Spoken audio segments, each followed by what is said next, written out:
Allez, c'est parti. Salut John, Salut, ça va Marie? ça va et toi? Ouais, merci de m'inviter à ton podcast, c'est cool.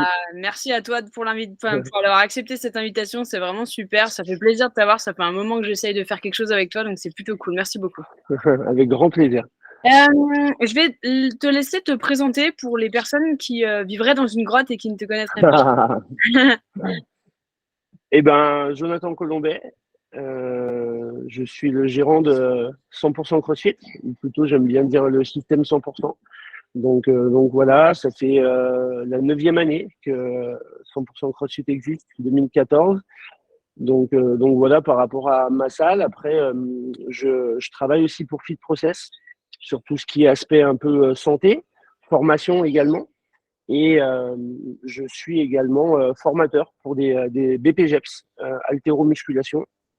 Et après, je fais un peu aussi de coaching individuel pour de la réhab, pour des athlètes. Là, j'ai un petit jeune en BMX qui fait du BMX championnat de France. Donc voilà, je vais avoir bientôt un footeux aussi. Donc c'est cool. Ouais, ça t'en fait des casquettes, hein? Ouais, ça va, ouais. Non, franchement, j'aime bien. Et en fait, ce qui pour moi est important, c'est de ne pas se sentir arrivé et de se dire que ben, de toute manière, voilà, ce qui fait qu'on pourra toujours proposer, et je dis on parce que ben, c'est avec les gens avec qui je travaille, on pourra toujours proposer le meilleur, c'est si on arrive à varier un peu et des fois, quand je suis en formation avec mes BPGF, je me dis, ah putain, ça serait bien que je le mette dans le CrossFit. Quand je fais des calls avec Flo et avec Romain pour Fit Process sur les formations, ben, ça me le transmet sur d'autres choses. Quand on discute ensemble de nutrition, je me dis, ah putain, ça c'est intéressant. Donc voilà, je prends de tout le monde et on essaie de grandir ensemble. Ouais, c'est super. Moi, j'aime beaucoup ta philosophie et j'aime beaucoup la personne que tu es parce que t'es toujours là pour apprendre, t'es pas quelqu'un qui a beaucoup, enfin, t'as pas un ego déplacé et surdimensionné et ça fait plaisir. Ben, c'est gentil parce que je ne vois pas comment les gens me perçoivent, mais en tout cas, c'est cool parce que ben ouais, je suis très famille et on va dire mes parents m'ont un peu éduqué comme ça. Ils ont toujours été un peu besogneux et voilà. Et je me dis que le leadership aussi, parce qu'il en faut quand on gère une salle, bah, c'est aussi de montrer l'exemple. Donc voilà, mes coachs me suivent et ils sont top parce que ben, aussi je leur montre la voie à suivre et voilà, donc c'est cool. Merci à toi. Ah, non, mais vraiment, de l'extérieur, c'est comme ça qu'on te perçoit. Ce que je te propose dans ce podcast, c'est que on le partage en deux. On va faire la première partie sur ta box, d'accord? Toi, en tant Ouais, qu'auteur, en tant que gérant, en tant que manager, en tant que leader, ce que tu viens d'aborder. Et après, sur la deuxième partie, sur ta mission santé, sur le côté récupération et tout, parce que moi, je suis déjà venue à 100% CrossFit. ouais. Je sais la beauté de ta salle. Et pour tous ceux qui nous écoutent, si vous avez l'occasion d'aller faire un petit drop-in, franchement, c'est une des plus belles Bah, salles que j'ai vues. c'est Euh, gentil. ouais, elle est vraiment magnifique. Ça me- Et surtout, tu as une petite particularité dans cette box, mais on en parlera dans la deuxième partie. Ok. Ok, donc déjà en tant que gérant, donc toi, tu as ouvert ta salle, tu m'as dit en 2014, c'est ça? Ouais, juillet 2014, en gros, j'ai posé les papiers pour ouvrir ma société, 100% CrossFit. Et voilà, j'ai ouvert, les premiers cours ont été en fin août, début septembre. C'est dingue parce que 2014, c'était quand même un précurseur en France. Il ne devait pas y avoir beaucoup de box à l'époque. Qu'est-ce qui t'a donné cette envie et cette idée d'ouvrir ta box, quoi?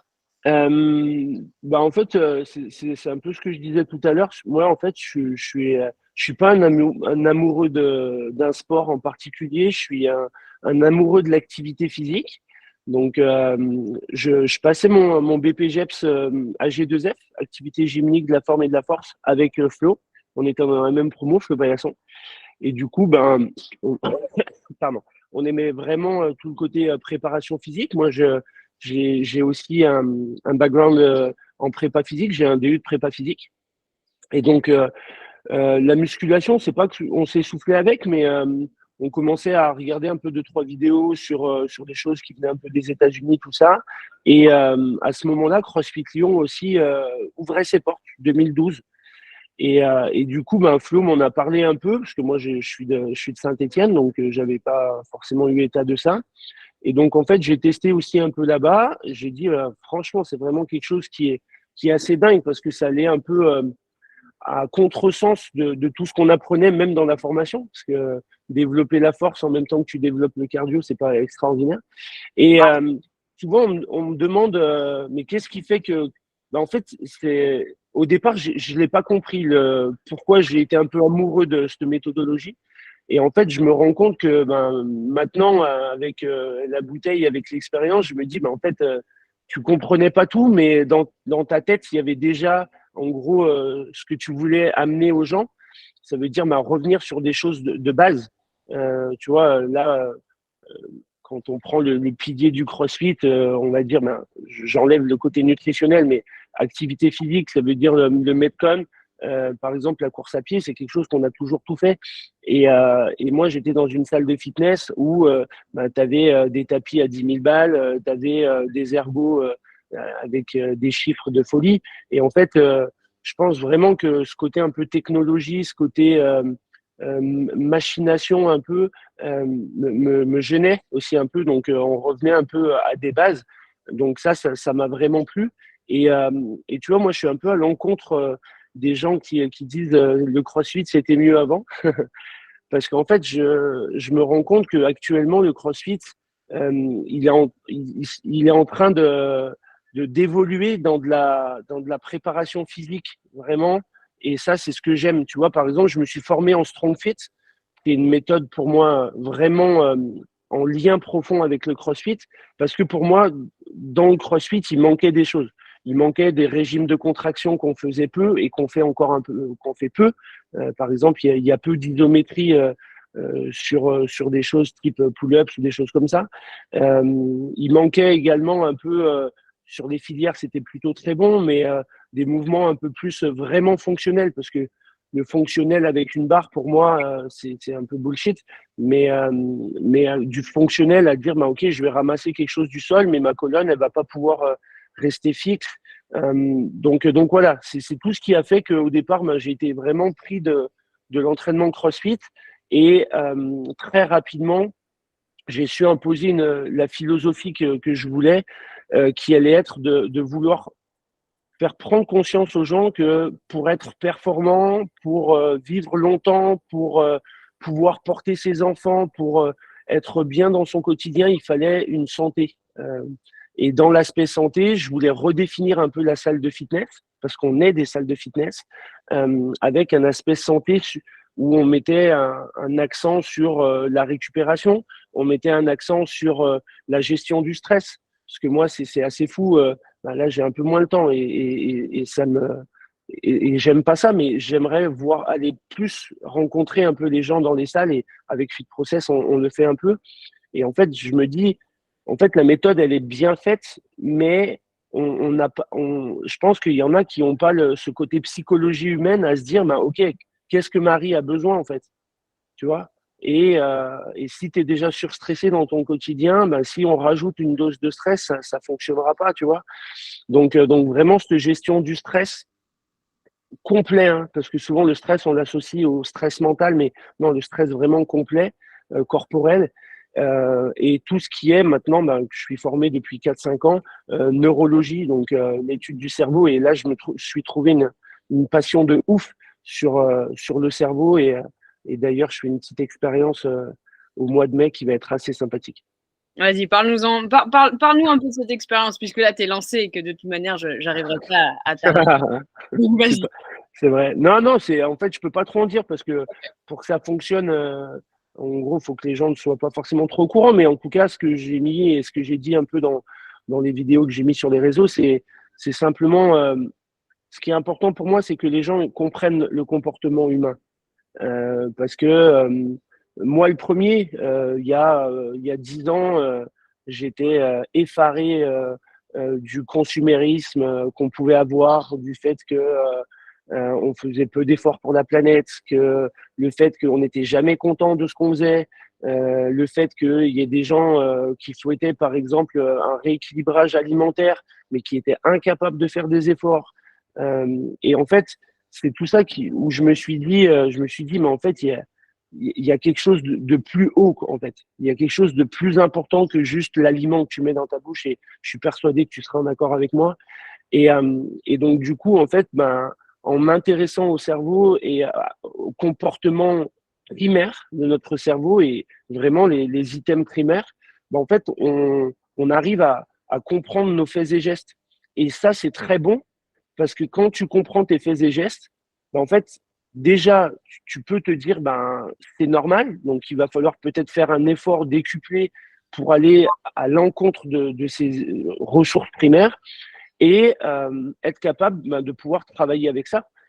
Ça veut dire que si demain j'ai une grosse baie vitrée et j'essaie d'y rentrer dedans pour pas aller de l'autre côté, en fait, je vais me prendre la tête parce que de toute façon, ça pètera pas jusqu'au jour où je me rends compte qu'il y a une porte en fait. Et en fait, cette porte, ben, je l'actionne et je peux aller vers autre chose. Donc c'est vraiment ça l'intérêt. Et c'est l'intérêt de cette expérience, c'est de se dire, ben, je vais mettre en place quelque chose où je vais voir un peu comment les gens réagissent, comment ils se comportent. Et après, ben, j'ai déjà fait en gros un petit tas de vidéos pour qu'ils comprennent pourquoi cette expérience et qu'ils comprennent également parce que je leur ai fait faire un questionnaire sur leurs habitudes, quel est le lien et comment ça va pouvoir en gros ben, les aider, que ce soit pas juste des bêtes de foire. Ce que j'entends chez toi, ce que j'aime beaucoup, c'est que c'est rigolo, je te vois un peu comme un druide. C'est gentil. Un petit côté druide parce Ouais, que, j'aime bien. ouais, en fait, parce que pour moi, tu n'es pas juste un préparateur physique. Tu parles beaucoup. Tu parles beaucoup du cerveau, tu parles beaucoup des émotions, du stress, tu parles beaucoup de l'impact psychologique et neuropsychologique sur le corps. Et c'est vrai que tu prends cet ensemble pour accompagner tes membres et les gens qui te suivent sur les différents réseaux. Mais il y a beaucoup aussi d'honneurs qui n'ont pas ni cette capacité à pouvoir le faire, ils n'ont pas la connaissance. Et toi, tu as une box qui fonctionne bien, tu as un staff, mais il y a beaucoup d'honneurs qui n'ont pas les moyens de mettre en place ce que toi, tu as mis en place. Est-ce que tu aurais un conseil pour ces gens? Bah, en fait, le premier conseil, et c'est ce que je dis tout le temps quand des gens me consultent et me demandent un peu comment ouvrir une box, des choses comme ça, c'est déjà trouver un sens, mettre un sens à ce qu'on veut faire. Tu vois. Et ça, pour moi, je le pensais déjà quand j'ai ouvert ma salle, quand j'ai mis vraiment ce côté santé à 100%, et je le pense encore plus maintenant quand je connais le fonctionnement de notre cerveau.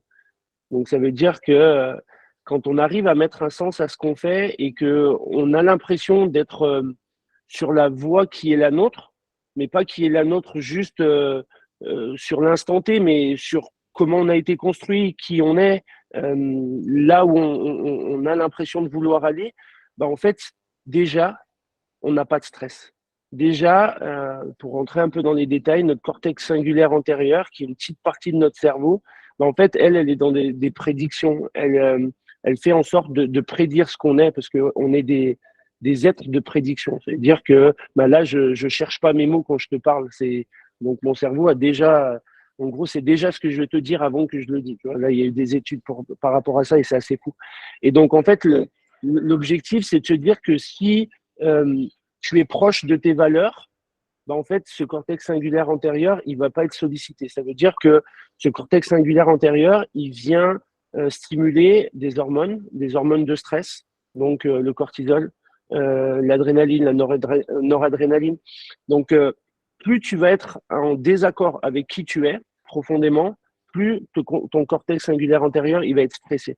Et en fait, ça part d'une étape qui remonte à des millions d'années, en fait. Ça veut dire, je remonte pas à des millions d'années, mais je remonte à il y a 10 000 ans. Si j'étais, en gros, on était dans la même tribu, qu'on voulait chasser quelqu'un, qu'on voulait chasser par exemple un mammouth, bah en fait, mon cortex singulaire antérieur, il faisait une prédiction sur ce que tu allais faire toi aussi. Donc, si moi, je te faisais confiance et que finalement, je me rends compte que quand on s'est dit top, on va aller le chasser, toi, tu fuis parce que tu as eu peur au dernier moment, bah en fait, moi, c'est obligatoire qu'il faut que mon cerveau me donne un état de stress pour soit trouver une solution, ça veut dire ben, le battre tout seul, me combattre tout seul, soit fuir d'une autre manière, tu vois. Et en fait, il est vraiment là l'intérêt par rapport à ces phénomènes un peu de stress. Ça veut dire que il faut vraiment faire en sorte que on puisse donner du sens. Donc moi, je reviens beaucoup sur ça. Je suis un neuroscientifique qui est vraiment extraordinaire, Sébastien Boller, qui est le rédacteur en chef de la revue Cerveau et Psycho. Ça fait 3 ans que je suis abonné et c'est juste exceptionnel. Et en fait, je reviens sur ce que tu m'as posé en question. Bah, en fait, si on veut le faire dans des bonnes, de la meilleure manière qui soit, il faut donner un sens à ce qu'on fait. Et il faut pas juste se dire, putain, en fait, là, il y a une formation qui me dit, je vais avoir plein d'abonnés en plus, machin. Donc, c'est toujours le même principe. Je dis pas que moi, je crache sur les gens qui viennent à la salle. C'est pas du tout ça. J'ai besoin de personnes. Il y a des fois, je suis stressé parce que j'ai des gens qui partent et que j'ai pas beaucoup de gens qui rentrent parce que je fais pas de pub. Donc oui, je l'ai. Mais on ne peut pas, pour moi, déroger de manière trop importante de ce chemin-là, en fait. Et c'est ce qui fait que les gens, souvent, tu vois, une quarantaine d'années, bah, il y en a, tu as l'impression que quand leur famille les connaissent pas vraiment, tu as l'impression qu'ils pètent un câble et ils changent du tout au tout. Mais parce qu'en fait, ils n'étaient pas arrivés à donner du sens à ce qu'ils faisaient. Tu vois? Donc toi, la crise de la quarantaine, en fait, c'est un rééquilibrage de valeurs entre qui tu es et les valeurs que tu Ah, as. non, C'est ça. franchement, pour moi, après, attention, il peut y avoir plein d'autres choses. On Mais est pour moi, d'accord. j'en suis persuadé. Tu vois, moi, j'ai des personnes dans mon entourage, que ce soit à la salle ou même des personnes familiales ou des amis. Quand tu vois le changement qu'ils veulent amener, c'est que tu vois qu'ils n'étaient plus droits dans leur basket. Tu vois, ils vont vers des choses où je me levais le matin parce qu'il fallait que je nourrisse ma famille et que parce qu'il fallait bosser, vers je me lève le matin et je donne un sens à ce que je fais.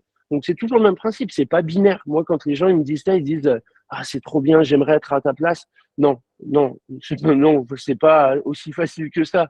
Euh, mais en tout cas, j'essaie vraiment d'avoir ces valeurs-là et de me dire ben, qu'est-ce qui me, en gros, qu'est-ce qui m'anime. Tu vois, par exemple, le gros changement que j'ai eu, en gros, dernièrement, sur les 2 dernières années, c'est mon côté familial, mon côté perso.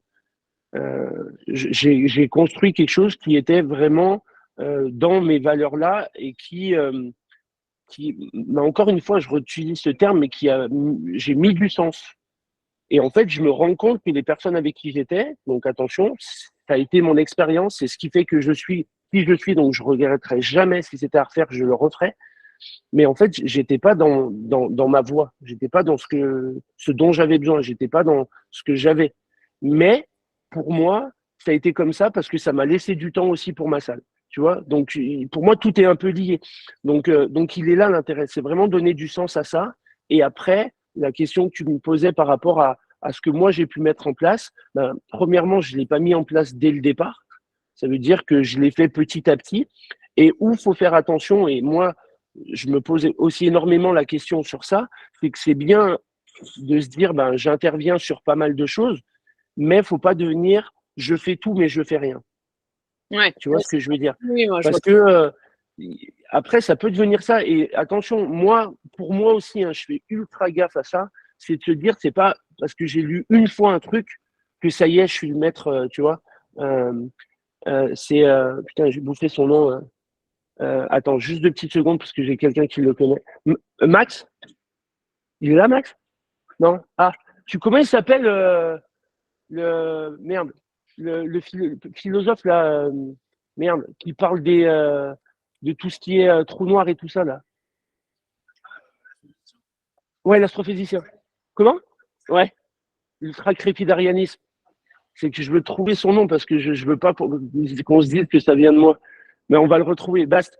En fait, il explique, ce gars, c'est un astrophysicien qui est philosophe aussi, il parle d'ultra-crépidarianisme. En fait, c'est le fait de parler de choses de manière plus importante que ce que tu en connais. Tu vois? Donc, ça veut dire, par exemple, ben, je prends la crise du Covid parce que c'est à ce moment-là que je l'ai connu. Ben, en fait, tu avais des gens qui étaient capables de parler d'oxychloroquine plus que des chercheurs. Tu vois? Ouais, Ça ouais. veut dire qu'il avait fait voir en fait en gros un sondage en disant est-ce que vous êtes pour ou contre le chloroquine, l'oxyde de chloroquine machin. Étienne Klein. Merci Max.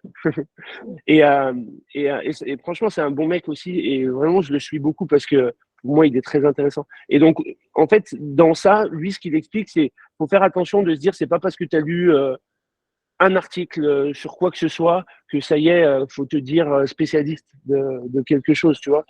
Et ça, c'est pareil, c'est un biais cognitif, ça s'appelle l'effet Dunning-Kruger. Donc, l'effet Dunning-Kruger, c'est de parler de choses de manière plus poussée que des chercheurs qui sont spécialisés là-dedans le feraient. Et donc, moi, et si j'insiste là-dessus, c'est que moi, j'ai ça en permanence dans ma tête.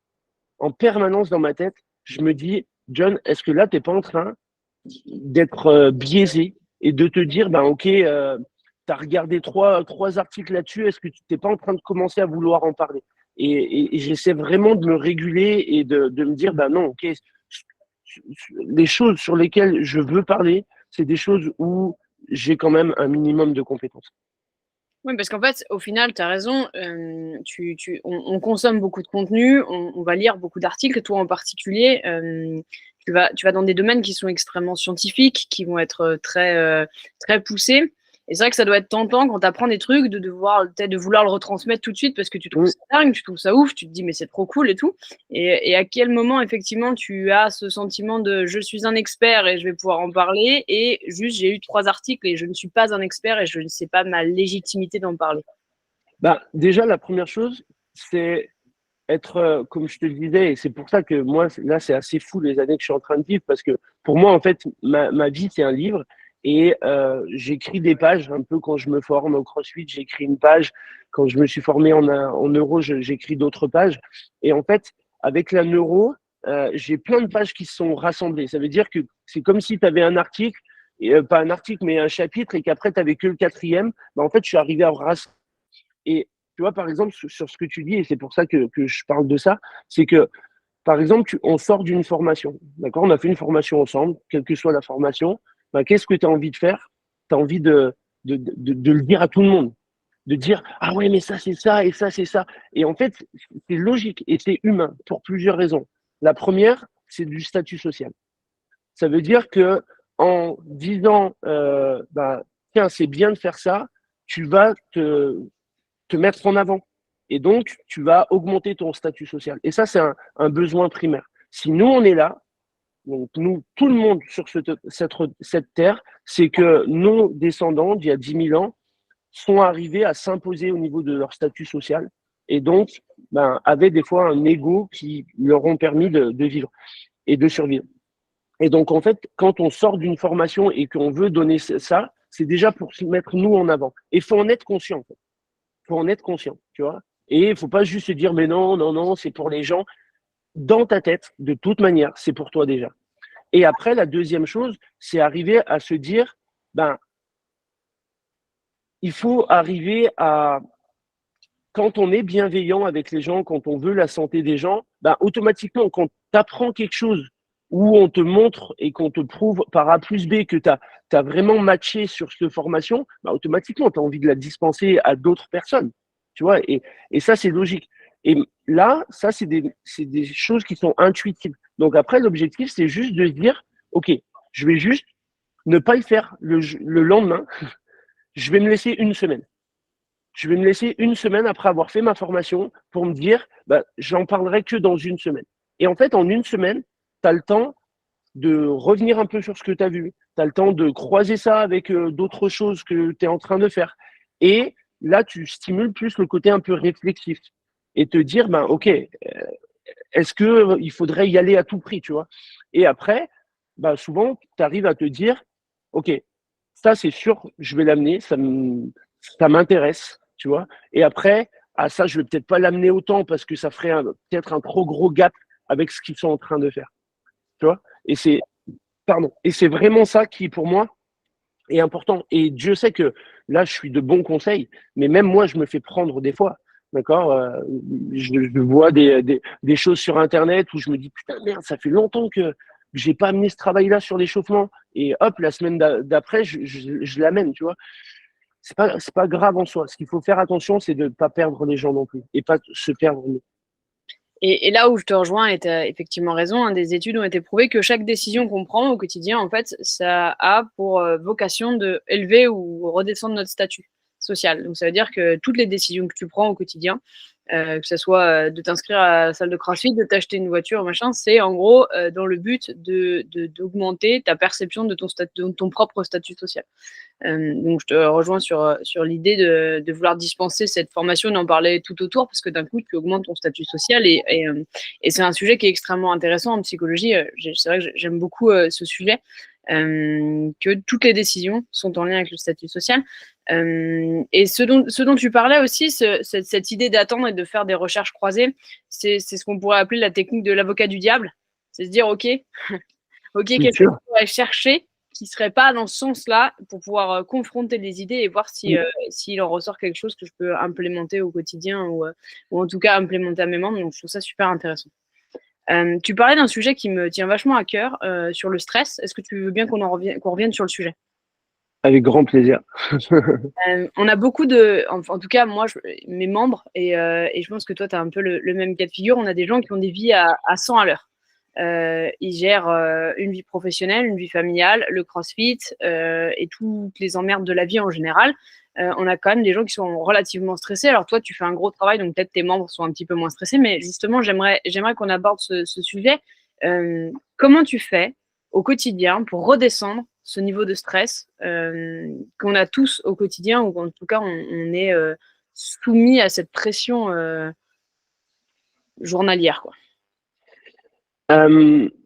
Première chose, et j'irai très vite là-dessus, c'est être connaissant de pourquoi on est stressé. Donc, d'où ressort cette charge mentale, d'accord? Pourquoi notre cerveau, à un moment donné, pour une situation, on va créer une anxiété, pour une autre, on n'en créera pas. C'est être connaissant déjà de ça. Et après, l'objectif, c'est de se dire, d'accompagner les gens là-dedans et de semer des graines. C'est-à-dire que, tu vois, par exemple, la semaine dernière, avec Fit Process Santé, j'ai mis en place pour les box un travail respiratoire. En fait, voilà, je fais faire ce travail respiratoire et après, j'explique assez brièvement, hein, mais en quoi ça c'est intéressant de pouvoir mettre ça un peu dans notre quotidien. Et après, je parle de graines parce que des fois, il y a des gens, ils s'en foutent complètement et ils se disent l'autre, il est toujours perché. Et et il y en a d'autres qui vont vivre une situation où ils vont avoir pas mal de stress et ils vont se dire attends, il est peut-être perché, mais on va aller le voir un peu. Quand je dis on, c'est les coachs aussi, hein, parce que les coachs sont aussi comme ça à la salle. Et donc, il est là, en fait, l'intérêt, c'est vraiment de se dire, on va essayer de les éduquer un peu là-dedans, sur comment ça se passe. Et tu vois, moi, on parle beaucoup on va dire, d'art, avec le côté un peu sympathique, donc fight and flight, et le côté parasympathique avec le flow and the freeze. Et ça, très sincèrement, je pense que pour moi, c'est pas de dire que c'est une fierté, mais c'est que les gens connaissent un peu ce système parasympathique, sympathique. Franchement, sincèrement, quand j'étais dans ma salle de fitness, si j'avais dit à mon boss, je vais leur parler des systèmes nerveux, pardon, il me dit, mais en fait, il m'aurait dit, tu vois, même pas méchamment, mais il m'aurait dit, mais en fait, il n'y a pas d'intérêt. Et le fait de le savoir, ça permet aux gens de pouvoir mettre au bon endroit, en fait, le côté stress. Parce qu'en fait, souvent, le stress, il est mal vécu. Tu vois, quand on parle de stress aux gens, les gens, il faudrait faire une étude, mais beaucoup le voient plus comme quelque chose de délétère. Alors que s'il n'y a pas de stress, il n'y a pas de vie. Donc, en fait, c'est juste là où est-ce qu'on va le situer. Tu vois, pour moi, et j'en parlais, je sais plus, c'était la semaine dernière avec une personne par rapport aux qualités. Quand tu fais un entretien, tu as des qualités, tu as des défauts. En fait, pour moi, tu peux dire le même mot, le même attribut, et ça sera autant une qualité qu'un défaut. Tu vois, être gentil, ça peut être une qualité, ça peut être un défaut. Être besogneux, ça peut être une qualité et défaut. Et le stress, c'est pareil, ça peut être une qualité et un défaut. Et en fait, j'essaie et on essaie d'éduquer à 100% les gens sur à quel moment ça va devenir d'être une qualité, d'avoir un stress important, et à quel moment ça peut être un défaut. Et tu vois, je reviens un peu sur ce cortex un peu singulaire, mais si des fois on est un peu à contre-chemin de nos pensées, de nos croyances, ben, automatiquement derrière, ben, ça va générer du stress. Donc l'objectif, c'est juste que les gens ben, puissent comprendre qu'un entraînement, ben, en fait, c'est pas je me dépouille. Tu vois, c'est pas ça l'entraînement, c'est pas l'objectif de l'entraînement. Et après, c'est là où c'est important de prendre en considération le quotidien des gens parce que il y en a, ils le font pas contre contre nous, les coachs, mais ils le font parce qu'ils ont l'impression que c'est un besoin. Parce qu'immédiatement, ils ont passé une journée de merde et ils préfèrent oublier la journée et se mettre en l'air que de se dire, ben, je vais penser à ma respiration, parce que si tu penses à ta respiration, tu vas peut-être repenser de nouveau à ta journée, et ainsi de suite. Donc, le but, c'est vraiment d'éduquer les gens et se dire, bah, OK, on est capable de faire un entraînement avec un scotch sur la bouche et de pouvoir respirer par le nez. On est capable, devant une barre d'haltéro lourde, de devoir s'énerver et limite d'avoir des frissons. Donc, c'est là où, en fait, on se rend compte que les gens, ben, ils n'ont pas eu ce côté éducatif. C'est qu'il y en a, ils sont capables de s'énerver en voiture de folie, tu vois. Mais au final, si il y avait quelqu'un qui sortait de la voiture, en fait, ce seraient les premiers qui seraient comme ça, un peu surstressés, anxiogènes. Mais parce qu'en fait, on met pas les attributs au bon endroit, en fait, tu vois. Il y a des gens qui s'énervent tout le temps quand ils n'arrivent pas à passer un mouvement, un skill, mais qui sont incapables de se mettre dans du fight quand il faut soulever une charge lourde ou quand il faut faire un max effort. Donc c'est ça, c'est d'éduquer là-dessus. Alors moi, je te connais un peu, donc je sais exactement de quoi tu parles, parce que j'ai déjà fait un séminaire avec toi dans ta salle il y a quelques années, enfin l'année dernière. Et je me souviens que tu as raconté cette histoire qu'apparemment, quand tu vas soulever une énorme charge, que tu vas pour un max ou que tu vas pour un gros lift, tu es même dangereux à regarder, tellement tu mais je m'en souviens, tellement tu te mets dans cet état de fight absolu. Où en gros tu te mets dans cet état alors peut-être je n'utilise pas les bons mots et corrige-moi, il n'y a pas de souci, de rage pour qu'en gros tout ton système s'active et que tu puisses soulever cette charge. En fait, tu disais, et j'ai trouvé cette conversation extrêmement intéressante, qu'en gros tu peux pas soulever une charge énorme si en gros tu n'as pas ce système qui est en place et que tu es un peu en mode tout mou ou en mode rêvasseur ou en mode machin.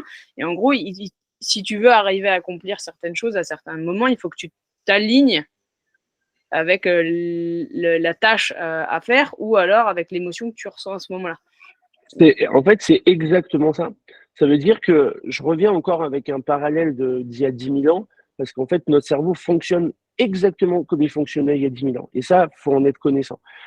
Il y a 10 000 ans, s'il y avait un prédateur qui me chassait, j'avais pas besoin de réfléchir, à faire monter mon cardio. De toute façon, je fuyais. Tu vois, c'était intuitif. Mais le problème, c'est que maintenant, on n'a plus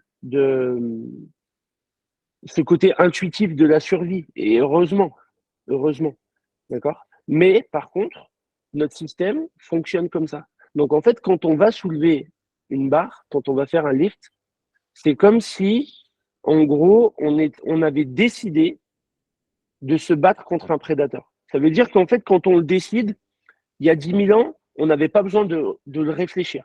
Notre cerveau, il faisait tout de suite la prédiction. Est-ce que j'ai une chance de gagner? Dans ce cas-là, je vais me battre, et parce qu'en plus, ça va faire, en gros, ça va faire de la nourriture pour ma tribu. Ou est-ce que je n'ai pas j'ai pas du tout la capacité, et dans ce cas-là, je fuis. Et en fait, c'est ce qui se passe quand on est devant une barre. Donc, quand on est devant une barre et qu'il y en a qui se répètent à tue-tête, non, mais je vais pas l'avoir, et que c'est le coach qui force, entre guillemets, un peu la personne à faire, et que la personne, elle y va un peu en mode grimace, en fait, c'est la pire des choses, ou plutôt c'est la meilleure des choses pour que la personne se blesse.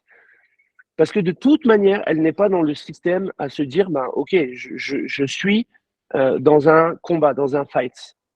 Donc, même pas pour parler déjà de la performance, mais déjà pour parler de la sécurité. Moi, j'ai vu des personnes qui étaient ultra bien placées, qui étaient physiquement entraînées, se faire mal sur des mouvements, alors que tu demanderais, tu ferais voir la vidéo à n'importe quel expert, Après, ils te sortiraient tous un petit quelque chose parce que c'est bien de sortir un petit truc, mais il n'y a rien à dire. Il n'y a rien à dire. Mais en fait, c'est juste que la personne, elle n'était pas dans ce mood-là, tu vois. Et moi, je viens sur ça, c'est on, on- en gros, on est qui on croit être, tu vois. C'est-à-dire que le quotidien, notre vie, est faite de la croyance qu'on emporte. Donc, tu peux bien vouloir faire la meilleure progrès du monde. Si déjà, tu as un problème, en gros, d'estime et de confiance en toi et que tu ne crois pas en ce que tu fais, ça ne marchera pas. Donc, si je reviens un peu sur ce qu'on disait, c'est que quand tu soulèves une charge lourde, c'est sûr que pour que ça soit sécuritaire et que tu puisses stimuler un maximum, en gros, ton organisme de manière générale, il faut arriver à se mettre un peu dans cet état de fight. Donc, l'état de fight, c'est un état de méditatif, en fait.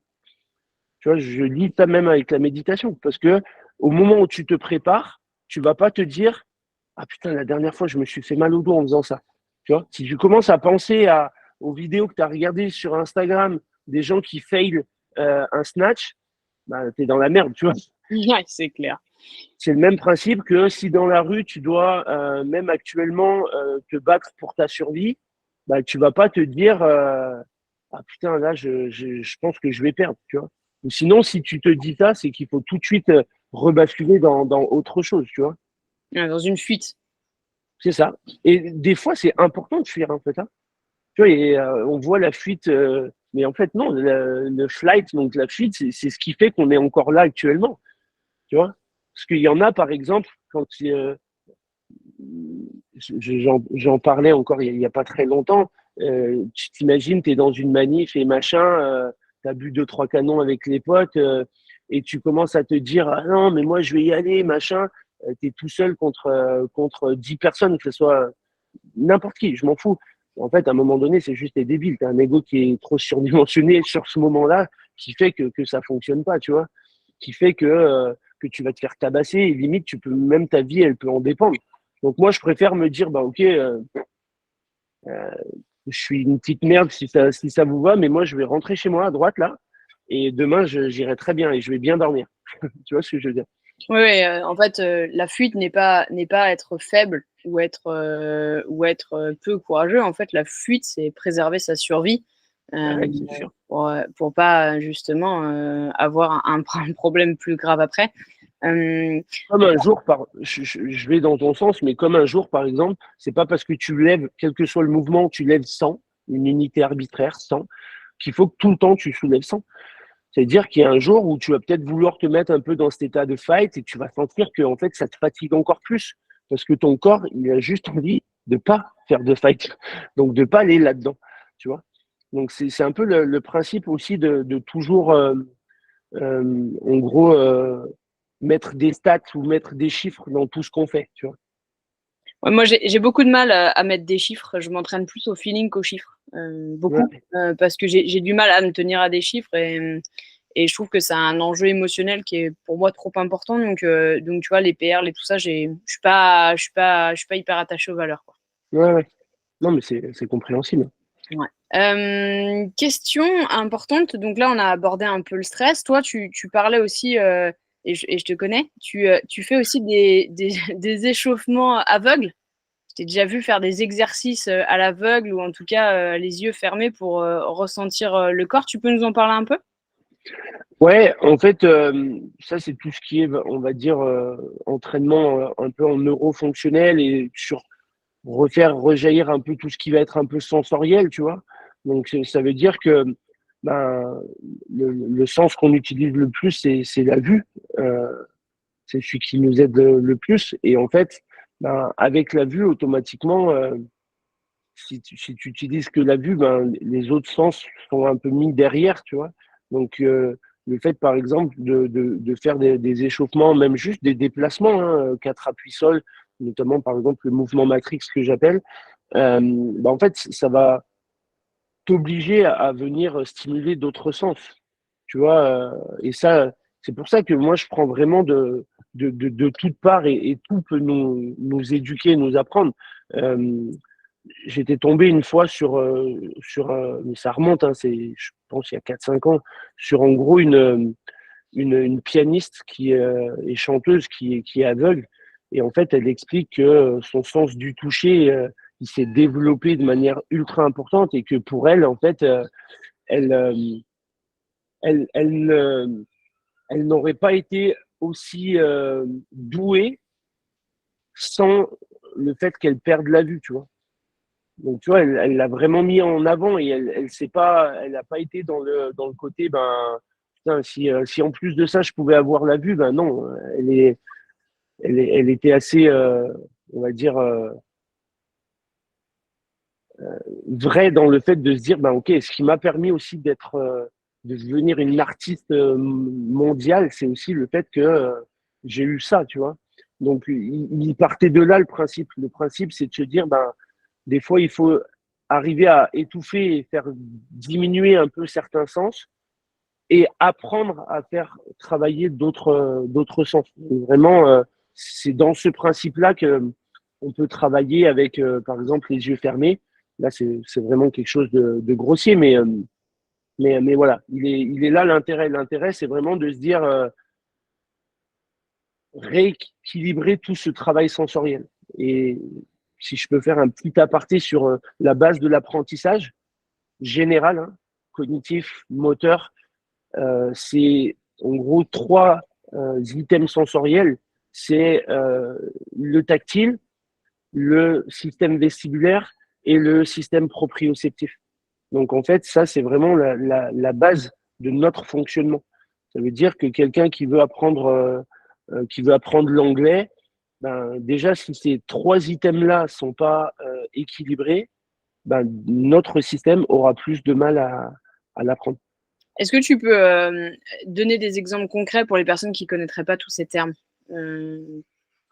Bah, tout ce qui est le système en gros tactile, c'est tout ce qui va rejaillir en gros du toucher, avec une notion prioritaire sur les pieds et les mains, parce que c'est des carrefours sensoriels de dingue. Il faut imaginer que on a des autoroutes 6x6 voies sur les mains et les pieds, et sur notre épaule, on a une nationale avec en gros une route un peu sinueuse. Donc, quelqu'un qui pourrait avoir, par exemple, des petites douleurs d'épaule, ben, stimuler la main aura plus et pourra avoir plus d'intérêt que stimuler juste l'endroit de la douleur. Le système proprioceptif, c'est très simple, c'est arriver à situer son corps dans l'espace et ses membres les uns avec les autres. Donc pour ça, j'ai un petit test qui est très simple. C'est vous mettez votre main sur une table, vous fermez les yeux, vous mettez votre main, la deuxième main sous la table, et en fait, vous essayez de regarder s'il y a une correspondance. Est-ce que les deux mains sont vraiment l'une sur l'autre? En fait, vous allez vous rendre compte que des fois, ça part en cacahuète. C'est un petit test pour le système proprioceptif. Et le système vestibulaire, il y en a qui le connaissent un peu plus sous le nom de l'oreille interne. Donc, c'est une petite partie dans notre oreille qui nous permet de nous orienter dans l'espace et qui nous permet de créer des accélérations au niveau de notre tête. Et ce système est en lien très étroit avec notre appareil manducateur, la mâchoire, avec nos yeux également et avec tout ce qui est connexion aux muscles du cou.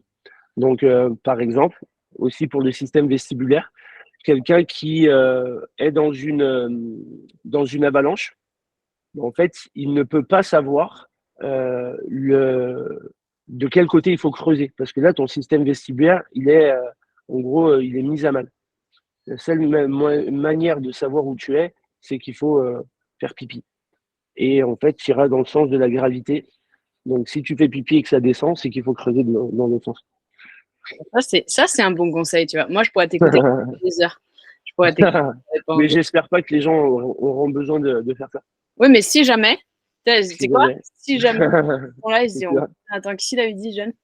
Et le système vestibulaire, pour ceux qui ne connaissent pas forcément, quand on est par exemple en montagne et qu'il y a un jour blanc, on voit pas trop les reliefs, bon, et qu'on est nauséeux, il faut vraiment mettre le système vestibulaire en avant. Ça veut dire souvent quand même, c'est qu'il y a une problématique à ce niveau-là. Et après, également, pour ceux qui ont le mal des transports ou voilà, mal en bateau, en voiture, qui sont souvent un peu nauséeux parce que notre système vestibulaire, il est en lien, comme je disais, avec les yeux. Et en fait, ils essaient de synchroniser et de prédire ce qui va se passer en termes de déplacement. C'est pour ça que quand tu es à côté, tu es dans un train qui est un autre train, tu sais pas lequel train part.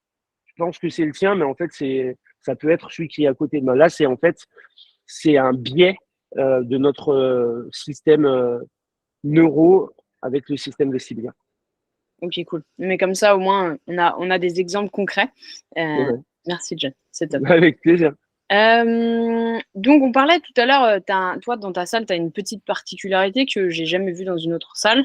Tu as un bain froid, un Ouais. bain nordique. Pluie d'eau froide, ouais. Puits d'eau froid, et c'est ça que tu l'as. Le puits d'eau C'est froid. ça. Est-ce que tu peux nous le présenter un peu? Est-ce que tu peux nous expliquer qu'est-ce qui t'a poussé à créer ce puits d'eau froide? À quoi tu t'en sers et tout ça? Est-ce que tu peux nous le présenter? Bah déjà, premièrement, en même temps que je me formais auprès de StrongFit, Julien Pinault, il avait eu un intervenant, Casper Van Meulen, qui lui était en gros un coach de la méthode Wim Hof. Wim, c'est W-I-M et Hof, H-O-F. Et donc, en fait, c'est une méthode qui met en avant la thérapie par le froid. Et en fait, ce qu'il expliquait, ça m'intéressait pas mal, et d'autant plus qu'avec StrongFit, on bossait déjà un peu le côté un peu neuro des systèmes nerveux aussi. Et donc je l'ai contacté, on a parlé un peu, et après, je me suis vraiment mis un peu de manière autodidacte sur la thérapie par le froid, notamment avec Wim Hof. Et donc, j'ai trouvé vraiment des trucs extraordinaires avec la thérapie par le froid. On pourrait refaire un podcast juste sur ça. Mais pour faire très simple, il y a 3 piliers qui sont pas les miens, hein. J'ai en gros gardé les piliers de Wim Hof. Après, moi, je les module un peu différemment dans la formation que je fais. Mais le premier, c'est tout ce qui est lié à la psychologie, le mindset. Après, c'est tout ce qui est lié au travail respiratoire et tout ce qui est lié à l'entraînement par le froid. Donc, en fait, l'intérêt, c'est vraiment quand on me dit pourquoi il faudrait faire ça ou quel est le point positif, ben, en fait, c'est une stimulation de notre organisme. Pour moi, il y a rien de mieux parce que souvent, dans l'activité physique, on parle du froid comme récupération. Pour moi, ce qui nous permet de récupérer, c'est qu'on a stimulé notre organisme. Donc ça, c'est important parce qu'au final, après, il faut venir sur une balance, il faut être équilibré. Ça veut dire que moi, là, pendant un bon moment, j'avais pas fait du tout de froid, vraiment pas du tout, parce que mon corps était ultra fatigué et parce qu'il fallait pas le surstimuler. Donc j'en ai pas fait. Et c'est là où c'est important pour moi de pouvoir se former, c'est d'avoir la capacité de se dire le froid, c'est pas juste je prends des douches froides et basta, tu vois. Parce que sinon, en fait, si on met ça en place, bah, on a quand même des chances de partir un peu en live, tu vois. Parce qu'il y a des moments où il faut le faire, des moments où il ne faut pas le faire.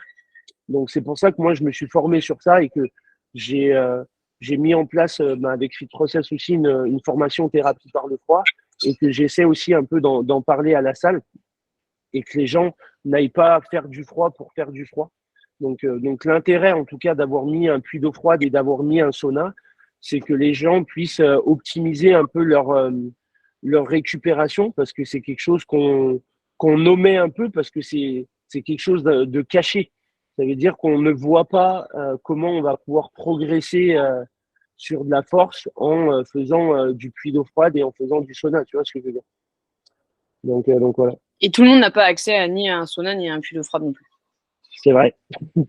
C'est vrai. Non, mais c'est vrai, hein, on n'en parle pas, mais en plus, enfin, alors moi j'ai lu pas mal de trucs sur les douches d'eau froide, et quand t'as que ça, ben, pourquoi pas, et t'as raison, peut-être pas le faire enfin, c'est toi l'expert, hein, mais il y a des protocoles à respecter. Et c'est ça. C'est pas qu'il faut pas le faire, c'est qu'il y a des protocoles à respecter. Il y a une surstimulation qui peut des fois être contre-productive quand tu as déjà un corps fatigué ou quand tu es déjà, toi, pas bien. Donc, il y a effectivement un protocole à respecter sur le sujet. Qu'est-ce que tu conseillerais pour les gens qui voudraient commencer? Outre prendre ta formation, j'entends. En fait,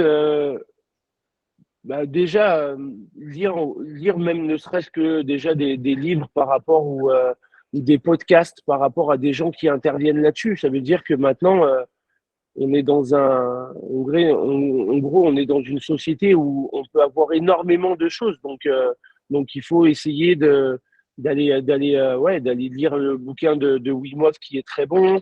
Après, il y a de, c'était qui, si c'est Arte qui a fait un gros truc, un podcast sur le froid qui était ultra intéressant aussi.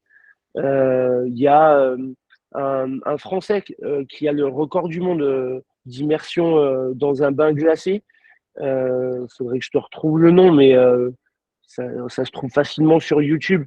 Euh, il est vraiment top aussi parce que il parle à la fois de son record, mais à la fois aussi de surtout pas faire ce qu'il fait. Donc ouais, non, c'est vraiment s'informer sur ça et fuir les gens qui mettent en avant le côté magique du froid, tu vois. C'est-à-dire que moi, quand je vois, et en fait, ça c'est pour tout, hein, mais quand je vois un podcast où en fait on essaie d'appâter mon cerveau, ben moi en réponse à ça, je fuis. Donc voilà, quelqu'un qui dirait comment tenir 3 minutes dans un bain d'eau froide en 12 semaines, ben, de toute manière, ça se trouve, il est très bien le gars, mais je fuis. Parce que ça a un côté, je vends quelque chose qui est, en fait, c'est pas comme ça que ça fonctionne, tu vois. Donc voilà. C'est ça, il y a plus de variables que juste tenir son. Ouais, c'est ça. Mais notre cerveau ira là-dedans. Si tu mets explication par Jonathan Colombet de la thérapie par le froid et que tu vois la vidéo, c'est 1h30. Et si tu vois un Gugus qui met comment perdre 4 kilos avec un protocole de 12 semaines par le froid et la vidéo, elle dure 4 minutes 30, je peux te dire que je vais pas faire beaucoup de vues.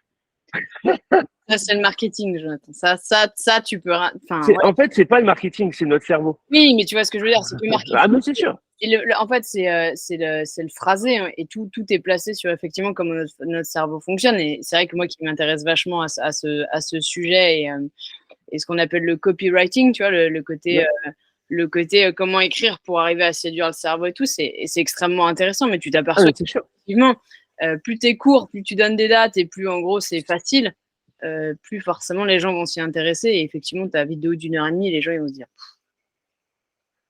Ah oui, mais c'est encore une fois, hein, il n'y a pas de critique et même moi je le fais quand je fais des réels qui durent 1 minute 30, c'est comme ça que les gens vont regarder en gros ce que je mets en avant. Mais après, et je reviens à ce qu'on disait, c'est que quelqu'un qui voudrait vraiment euh, se, se former là-dedans et faire quelque chose d'intéressant, et je reviens à mon effet Dunning-Kruger, ben, il faut à un moment donné se dire, ben, OK, ben, je vais passer 1h30 à regarder des podcasts, à lire des vidéos, au lieu de mettre de la musique dans la voiture, ben, on se met un podcast vocal et voilà, on a plein de plateformes là-dessus et voilà. Non, mais on a raison, t'as raison, il faut, si tu veux apprendre quelque chose, il faut de toute manière t'immerger dedans et te plonger sur le sujet sans mauvais jeu de mots. C'est important d'arriver à consommer un maximum de contenu, déjà pour te faire un avis et déjà pour trouver un protocole qui puisse te convenir, que ça soit de toute manière en nutrition ou en froid ou en n'importe quoi. Il faut arriver à consommer un maximum de contenu. Et c'est rigolo parce que tu vois, à un moment donné, j'avais un peu pas le sentiment, tu vois, tu sais, le syndrome un peu de l'imposteur, tu vois, où je me dis, mais en fait, tout ce que je dis, ça a déjà été dit et tout, mais en fait, la nutrition, c'est rien de nouveau. Oui. J'ai pas inventé la nutrition, j'ai pas inventé les concepts. Après, c'est de savoir, lesquels tu réutilises pas, revenir aux sources, revenir à la base, la qualité et tout. Et c'est des choses, des fois, on oublie, mais c'est important d'arriver à se plonger sur un sujet. Non, mais ça, c'est sûr. Et après, c'est comme tu dis, en fait, on n'a pas réinventé la roue, tu vois. Mais par contre, ben, on l'a amené à notre sauce, on a pu incrémenter d'autres choses aussi. Et en fait, c'est ça, en fait, l'intérêt aussi. Mais c'est ça, en fait, on n'invente rien, on retransmet des concepts qui sont là depuis toujours, soit avec une patte un peu différente, soit en gros avec une modernisation qui avait pas forcément à certains moments. Mais ça serait prétentieux de dire qu'on a inventé quoi que ce soit. Enfin, moi, Ça, c'est... Oui, oui, c'est certain. Ça, on est complètement d'accord et on est assez lucide sur ça. ouais, c'est cool. Est-ce que toi, tu aurais un conseil pour... donc là, on repart sur le côté un peu honneur. Tu aurais un conseil pour les personnes qui voudraient se lancer là en 2023-2024 pour ouvrir leur box de CrossFit? Est-ce que tu aurais des conseils à partager? Donc là, tu as dit de s'entourer, d'écouter des choses et tout ça, mais est-ce que tu aurais des conseils un peu plus concrets? Encore Ben, plus concrets. après, ben, c'est bête à dire et ça, c'est quelque chose que moi, je connaissais pas avant d'ouvrir ma salle, mais c'est quand même de faire un état des lieux, tu vois, d'un état des lieux non, de là où tu veux t'implanter, du monde qu'il y a autour de ça, du budget que tu vas avoir, des travaux qui peuvent être faits, est-ce que je le fais tout seul? Euh, Est-ce que si je le fais tout seul, j'ai bien connaissance que je vais pas pouvoir avoir 4 coachs dans les 2 mois qui arrivent? Est-ce que si la salle, en gros, n'apporte pas assez de fonds financièrement, est-ce que moi, je vais pouvoir manger, tu vois? Euh, et ça, en fait, c'est des choses qui sont peut-être bêtes, mais qui sont ultra importantes. Tu vois, moi, si par exemple, j'avais pas eu ça, bah, je sais que au départ, euh, bah, j'ai pas pu me payer sur les 2 premières années, tu vois. Mais derrière, j'avais pris les devants là-dessus. Je savais comment j'allais fonctionner. Je savais que j'allais pouvoir quand même m'en sortir. Donc ça, c'est des choses qui sont importantes parce que tout le monde n'a pas un budget illimité sur tout ce qui est installation, matériel. Quand je vois des salles, je me dis c'est sûr qu'on ne vit pas avec le même temps, parce que moi, je n'aurais jamais été capable d'ouvrir une salle avec le matos qui sort actuellement, et tant mieux pour eux. Mais après, voilà, après, c'est là où ça devient un peu difficile aussi, parce que quand, quand tu ouvres une salle, maintenant, si tu ouvres une salle et que tu as le matos que moi j'avais en 2014, ben, notre cerveau, encore une fois, ou plutôt le cerveau des gens qui vont venir voir ta salle, ils vont se dire, ben, la première chose que je fais, c'est que je, ben, je fais un état de lieu de ce que je vois dans la salle et je fais un raccourci en me disant, ben là, il n'y a pas beaucoup de matos, alors que à 1 kilomètre, ils ont du matos à plus en pouvoir. Donc c'est pour ça, encore une fois, que tout est en lien à ça, de savoir que ben, de toute manière, tu vois, moi, c'est ce que j'ai tout le temps dit quand j'ai ouvert ma salle et je le dis à quiconque, on ne pourra jamais rivaliser avec les gros groupes. Tu vois, par exemple, moi, à mon époque, c'était pas. J'ai l'impression d'être vieux quand je dis moi à mon époque, mais quand, quand moi j'ai ouvert, c'était pas Basic Fit, mais c'était plus Amazonia ou des trucs comme ça. Et en fait, quand on sait que eux, ils ouvrent des salles pour défiscaliser et qu'en fait, ils s'en tamponnent que ça ferme 2 ans après, tu te dis que tu peux pas rivaliser avec ces gens-là, tu vois, financièrement parlant, parce qu'ils mettent des tarifs tu te dis, mais en fait, désolé de ce que je veux dire, mais tu vends ta mère pour ce prix-là ou tu vois ce que je veux dire? Et donc, en fait, je me suis dit, où est-ce que tu vas être bon et que ne pourront jamais l'être? Bah, c'est dans la connaissance, tu vois. Et donc, c'est vraiment ça que je conseille aux gens, c'est de se dire, bah, ok, est-ce que vous avez un budget illimité et qu'au final, tant mieux pour vous et voilà, et c'est ce que vous allez amener. Et dans ce cas-là, vous avez plein de matos et vous allez mettre ça vraiment en avant. Ou est-ce que derrière, bah, le matos, c'est un peu plus difficile et se dire, bah, ok, je vais mettre en avant ma connaissance, ma passion, euh, le fait d'être social, tu vois, et voilà. Ouais, c'est un super conseil. C'est vrai que c'est quand tu commences, je pense que quand tu ouvres une box, tu te dis bon allez, en gros je vais avoir des super ergs, ça va être trop bien. Je vais avoir 10 ski ergs, je vais avoir 10 bike ergs, je vais avoir 10 eco bike et tout. Et quand tu commences, je pense à regarder un peu les prix, tu te dis bon, alors voyons voir, voyons voir, 2 bike ergs, c'est bien. Euh, Ouais, c'est c'est pas sûr. la même chose. Et toi, tu as une sacrée surface. Enfin, ouais, ta box, elle est vraiment magnifique, je leur dis, hein, elle est vraiment belle, mais elle s'est pas faite du jour au lendemain non plus, on est d'accord? Non, non, non, elle s'est pas faite du jour au lendemain. Elle se serait jamais faite si j'avais pas mon papa, tu vois. Pour donner un ordre d'idée, il me fait économiser plus de 200 000 euros, tu vois. Merci, Donc, papa.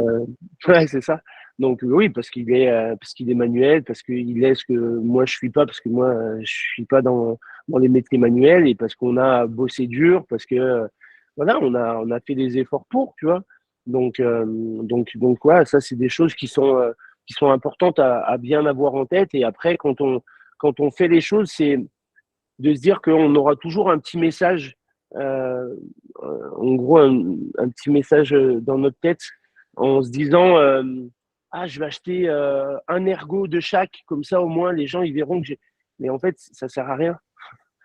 C'est-à-dire que ça sert à rien quand tu as une classe, vaut mieux avoir 5 rameurs que avoir un rameur, un skieur, un biker, un éco-bike, tu vois ce que je veux dire? Et des fois, en fait, ça, quand la personne qui ouvre est également un peu athlète, compétiteur, bah, des fois, et moi le premier, des fois je me suis dit, ah ça, je vais l'acheter. Et en fait, je me mets tout de suite un peu dans un côté un peu réflexif et je me dis, mais non, en fait, ça sert à rien. Ça sert à rien parce qu'en fait, là, tu vas juste te faire plaisir à toi ou faire plaisir un peu à tes compétiteurs. Mais au final, dans ton groupe de 12, de 14, de 16 personnes, ça leur servira pas. Donc, tu vois ce que je veux dire. Ah ouais, carrément. Donc, Je vais même te raconter une histoire. J'ai choisi un mentor qui s'appelle Alex Hormozy.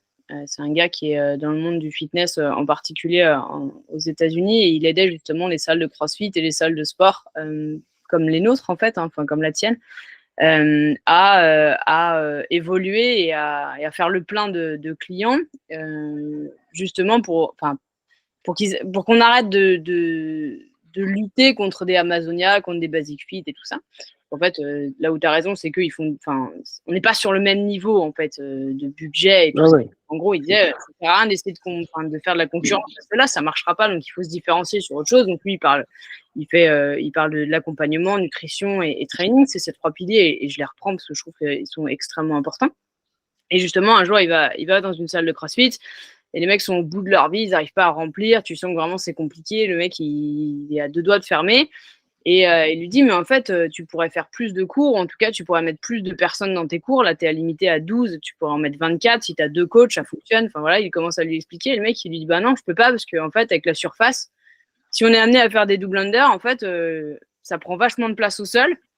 Et en gros, je ne peux pas faire plus. Il dit, ouais, mais ton mouvement, il sort combien de fois? Genre, bah, je sais pas, c'est pas ma progra, grosso modo, c'est la progra de CrossFit, mais en gros, je sais pas quand est-ce qu'il sort, je sais pas quand est-ce qu'il sort pas, mais je peux pas augmenter mon nombre de coachés. Le mec, il prend la corde à sauter, il lui dit, mais en fait, ça, là, ça va tuer ton business, quoi. Genre, la corde à sauter dans la main, il dit, mais ça va tuer ton business. Enlève-la, ta corde à sauter. Enlève-la, tu trouveras une autre alternative, machin, si tu as, enlève-la. Et à juste titre, et c'est ce que tu disais, au lieu de se focaliser sur des outils qui vont satisfaire quelques-uns, en fait, déjà se focaliser sur la qualité de l'accompagnement, C'est sûr. sur la qualité du service, c'est bien plus important. Non, mais ça, on est complètement d'accord. Ça, c'est sûr qu'il faut essayer de pas juste, tu sais, il y a la méthodologie CrossFit, il y a plein d'autres choses, et après, il y a ce que nous, on peut en faire dans on va dire, dans notre salle, tu vois. Quelqu'un qui ouvre et que demain, on nous dit, bah, pour les Open, il faut des éco-bikes. Bah, en fait, c'est pas grave, il y aura pas d'éco-bikes, tu vois. Mais donc, c'est vraiment, ouais, je suis d'accord avec toi, c'est qu'il faut pas non plus se fixer que sur ça, tu vois. Alors, il ne faut pas que ton business galère sous prétexte que CrossFit fait des recommandations que tu n'es pas forcément obligé de suivre et que ta méthodologie peut s'en inspirer sans pour Oui, autant. oui. Et surtout, en plus, même CrossFit, c'est pas eux qui vont dire Là, si c'est absolument ça, c'est au contraire, c'est de la variété. Non, mais c'est clair. Non, non, c'est sûr. Là-dessus, on est d'accord. À quoi ressemble une journée de Jonathan Colomet? Tu peux nous faire à quoi ressemble une de tes journées type? Je suis curieuse. Journée type, le matin, après, ça dépend si je coach le matin ou pas, mais on va dire je me lève. Bien évidemment, pas de téléphone dans la chambre, pas de téléphone avant que je parte de chez moi. Donc, ça veut dire que je me fais une petite routine matinale, respiration et après un peu de mouvement, un peu de neuro. Une fois que j'ai fait tout ça, je prends le téléphone. Soit je check un peu le téléphone parce que c'est important de voir par rapport au début de ma matinée. Sinon, je check le téléphone qu'à ma salle. Donc voilà, si je coache pas, c'est de l'administratif, c'est de la programmation, c'est les projets que j'ai, les vidéos que j'ai à faire pour Fit Process, pour la salle. Voilà, pas mal de choses comme ça. Après, ça va être des coachings, des rendez-vous, un coaching postural, un rendez-vous pour une personne qui vient de s'inscrire, un premier rendez-vous, puisque toutes les personnes qui sont en gros qui entrent maintenant à 100% CrossFit ont un premier rendez-vous avec moi obligatoire pour faire état de leurs objectifs, de pouvoir leur parler un peu de notre fonctionnement un peu plus en détail. Ils voient également un ostéopathe avec qui on travaille en commun pour faire un premier bilan. Donc voilà, ça peut être ça. Après, coaching, entraînement, bien évidemment. Donc voilà. Et après, fin de journée, soit je coach, ou soit c'est presque plus le matin, mais le matin, quand c'est l'école, c'est pas mes enfants, j'ai mes belles filles que je vais poser aussi à l'école. Et comme je te le disais, c'est quelque chose qui est un bel équilibre pour moi. Donc voilà. Soit je vais les chercher, soit je vais les poser le matin. Et après, on essaie de passer du temps aussi avec ma compagne. Elle s'entraîne en CrossFit, donc on arrive à se voir un peu à la salle, mais voilà, on essaie aussi de passer du temps ensemble. Et après, à la maison, des, pas de télé, des discussions, des échanges avec ma compagne. Elle est extraordinaire, vraiment. Et parce qu'on est dans la même philosophie et parce qu'on a des vraies belles discussions. Donc, pour expliquer, en fait, en bas, là, dans notre maison, on a une bibliothèque où on doit avoir 300 bouquins. Donc voilà, donc on échange beaucoup là-dessus, et lui aussi beaucoup. Donc voilà, et après, repas. Je dis pas qu'on regarde jamais la télé, ça nous arrive de regarder la télé. Là, dernièrement, on a regardé un peu deux films là, qui étaient assez poignants là, sur Les Misérables. Je sais pas si ça te parle. Les Misérables et Athéna. Donc voilà, donc on regarde aussi la télé, mais c'est très rare. Et après, le portable est éteint quand on est à la maison. Et avant d'aller se coucher, on lit. J'aimerais apprendre à lire autre chose que des choses qui me passionnent dans mon boulot, mais je sais pas faire. Donc je ne conseille pas, mais en tout cas, moi, c'est ce que je fais. Et actuellement, je suis en train de dire où est le sens. Voilà. Une journée de Jonathan Colombet. J'adore. Tu es vraiment un druide, en fait. Tu Non, es pas tant le que ça. druide. Ah, non, j'adore discuter avec toi et en tout cas, je vais te laisser continuer tes activités. J'adore échanger avec toi. Je pense qu'effectivement, le podcast sur le froid, je te prendrai au mot parce que je trouve que c'est un super sujet et je pense que ça peut passionner pas mal de gens et clairement, je trouve ça hyper intéressant. J'irai acheter le livre de Wim Hof sur le froid parce que je l'ai pas et je trouverais ça super de pouvoir lire. Et moi, je suis comme toi, je sais pas lire des trucs qui ne sont pas tu vois, qui ne passionnent pas et qui sont en lien avec le business. Donc, j'avoue que j'ai du mal. Donc là, ça va être parfait. Je te remercie pour ton temps, Jonathan. Merci à toi aussi. C'était un plaisir. J'adore échanger et j'adore, comme tu l'as dit au départ, j'adore parler aussi. Donc, en tout cas, parler de ce qui m'anime et ce qui me passionne. C'est chouette de t'écouter. Moi, je pourrais t'écouter pendant des heures. Tu sais quoi, j'ai dû prendre mon paquet de popcorn pour t'écouter. Ça aurait été parfait. Donc, on refera ça avec plaisir. Où est-ce que les gens peuvent t'écrire s'ils veulent parler un peu avec toi? Sur les réseaux, très simple. Hein. Sur les réseaux, Jonathan Colombet sur Facebook, ça doit être Jonathan Colombet Santé sur Instagram, je crois. Donc vraiment pas hésiter. J'ai toujours répondu à tout le monde. Donc si il y a un jour quelqu'un qui me dit que même quelqu'un qui t'en parle, qui te dit mais moi il me répond pas, c'est que j'ai pas le message. C'est que j'en sais rien, il est passé dans des spams et je l'ai pas vu, mais j'ai toujours répondu à tout le monde. Parce qu'après, j'ai pas non plus d'énormes sollicitations et ça me va très bien comme ça. Mais en tout cas, voilà, j'ai toujours répondu à tout le monde du mieux que je peux et je continuerai à le faire. Je continuerai à le faire. C'est chouette et c'est chouette. On va essayer de pas trop t'inonder de messages, mais pour tous ceux qui ont des messages, n'hésitez pas donc à envoyer un message à Jonathan et il y répond apparemment, donc c'est plutôt cool. Merci beaucoup pour Carrément. ça, Jonathan. Merci à toi, Marie. C'est gentil. Allez, ciao, ciao. Ciao.